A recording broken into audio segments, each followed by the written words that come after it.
মুস্তাফিজকে দলে নিলে বাংলাদেশের জার্সি পরে ইন্ডিয়ায় খেলা দেখতে গেলে এবং বাংলাদেশের জাতীয় নির্বাচনের সময় ঘনিয়ে আসলে বিশ্বকাপ খেলা হবে বাংলাদেশের জন্য ঝুঁকিপূর্ণ। আইসিসির নিরাপত্তা বিভাগ থেকে একটি চিঠিতে বাংলাদেশকে সতর্ক করা হয়েছে এসব বিষয়ে। উগ্র সাম্প্রদায়িক শক্তির কাছে মাথা নত করে ভারতের জাতীয় ক্রিকেট বোর্ড, ন্যাশনাল একটা অথরিটি, তারা যখন বলে তাকে এখানে খেলানো না হোক, এর চেয়ে বড় প্রমাণ আর কি আছে আইসিসির সামনে? বুঝলাম না। আর আইসিসি সিকিউরিটি টিমের যে চিঠি আছে, এর তো আমরা একটা সময় চিঠির কপি আপনাদেরকে দিয়ে দিব।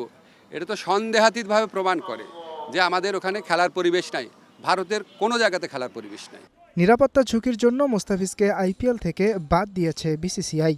এরপর থেকেই বিসিবি মনে করছে, ভারত যদি এক মুস্তাফিজকেই নিরাপত্তা দিতে না পারে তাহলে পুরো বাংলাদেশ দলকে কিভাবে নিরাপত্তা দিবে। তাই বাংলাদেশের ম্যাচের ভেন্যু সরিয়ে শ্রীলঙ্কায় নিতে আইসিসিকে চিঠি দিয়েছে বিসিবি। সেই চিঠির কোনো উত্তর না এলেও আইসিসির পক্ষ থেকে মুস্তাফিজকে বাদ দেওয়া, জার্সি না পরে খেলা দেখতে যাওয়া এবং নির্বাচন পেছানোর পরামর্শ দেওয়া হয়েছে, যা কোনোভাবেও গ্রহণযোগ্য নয় বলে মনে করছে সাধারণ মানুষ।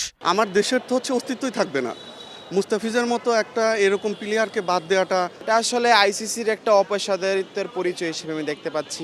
বাংলাদেশের জার্সি বাদে খেলাটা সেটা কোনোভাবেই আসলে গ্রহণযোগ্য না। এটা দেশ হিসাবে আমাদেরকে প্রচণ্ড লজ্জিত করে, আমাদের মনে এক ধরনের ক্রোধের জন্ম দেয়। আমি এটাকে কোনোভাবেই গ্রহণযোগ্য হিসেবে নেই না যে আমরা আমাদের টপ বলারকে রেখে তো খেলতে যেতে পারি না।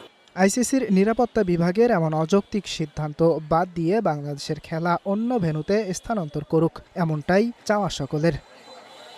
ইয়াসির আরাফাত সবুজ, স্টার নিউজ, ঢাকা।